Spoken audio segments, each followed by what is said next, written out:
Welcome to नीर academy. तो student, आज हम लोग संसद पार्लियामेंट के बारे में जानेंगे। ओके, कुछ तथ्य हैं, स्टार्ट करते हैं।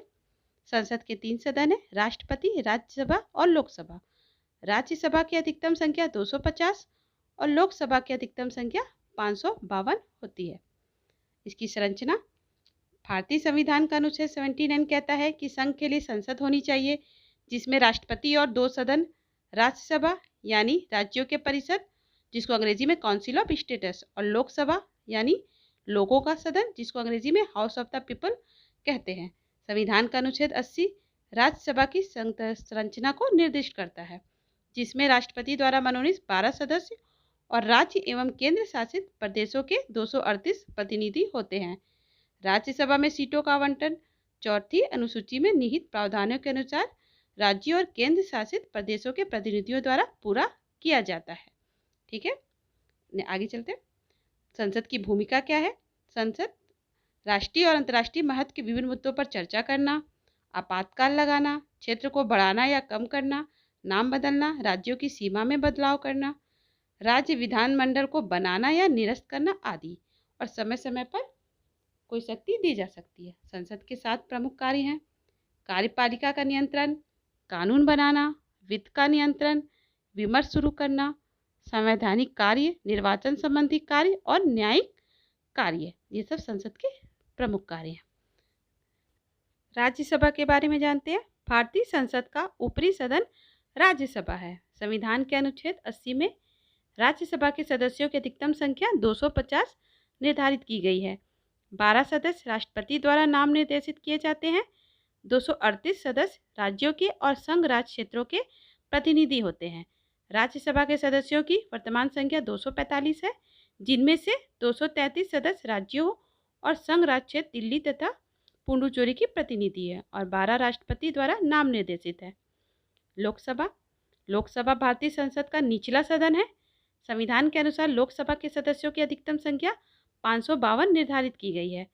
लोकसभा का गठन वयस्क मतदान के आधार पर प्रत्यक्ष चुनाव द्वारा चुने गए जनता के प्रतिनिधियों से होता है, जिनमें 530 सदस्य राज्यों का, 20 सदस्य संघ राज्य क्षेत्रों का प्रतिनिधित्व करते हैं और राष्ट्रपति अगर ऐसा मानते हैं कि आंग्ल भारतीय समुदाय को सभा में उचित प्रतिनिधित्व नहीं मिला है तो उस समुदाय के अधिकतम 2 सदस्यों को नामित करते हैं।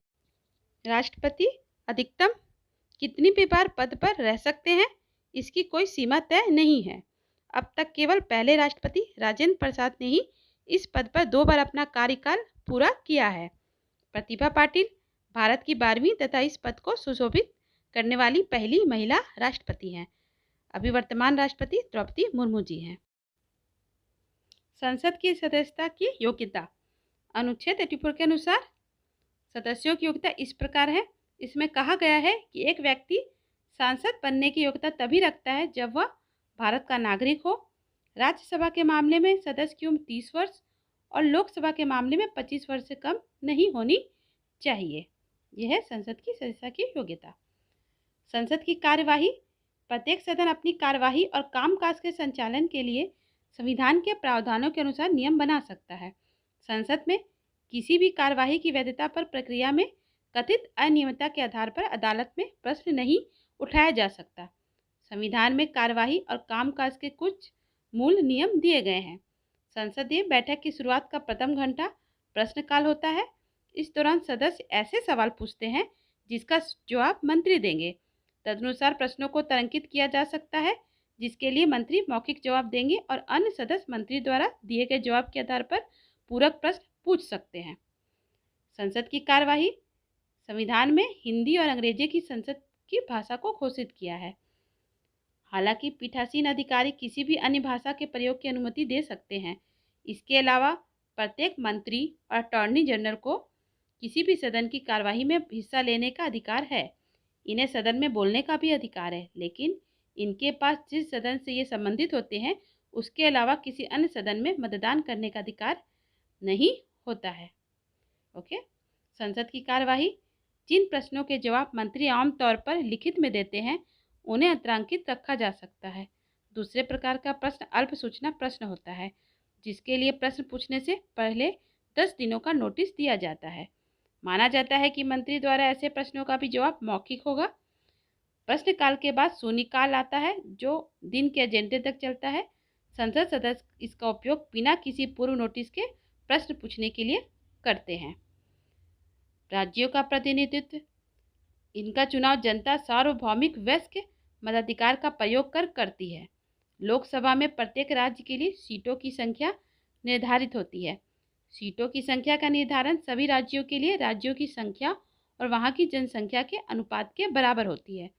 इसमें अनुसूचित जाति, अनुसूचित जनजाति समुदायों के लिए जनसंख्या अनुपात के आधार पर सीटों के आकर्षण का भी प्रावधान है। संसद द्वारा निर्धारित कानून के अनुसार लोकसभा में केंद्र शासित प्रदेशों का प्रत्यक्ष निर्वाचन अधिनियम 1965 पारित किया गया था, इसलिए वे भी जनता द्वारा चुने जाते हैं। ये था हम स्टूडेंट हम लोग के संसद से कुछ तथ्य, जो आप लोग को उम्मीद है अच्छा लगा होगा। इस तरह हम लोग नेक्स्ट वीडियो में फिर मिलते हैं। हमारे लोग क्वेश्चन का क्विज सीरीज भी चल रहा है कंटिन्यू। आप लोग डिस्क्रिप्शन लिंक में लिंक दिए हुए हैं, देख सकते हैं। और अगर सब्सक्राइब नहीं किया तो कर लीजिए ताकि नेक्स्ट वीडियो आप तक पहुंच जाए। हम लोग नेक्स्ट वीडियो में मिलते हैं। Okay, thank you.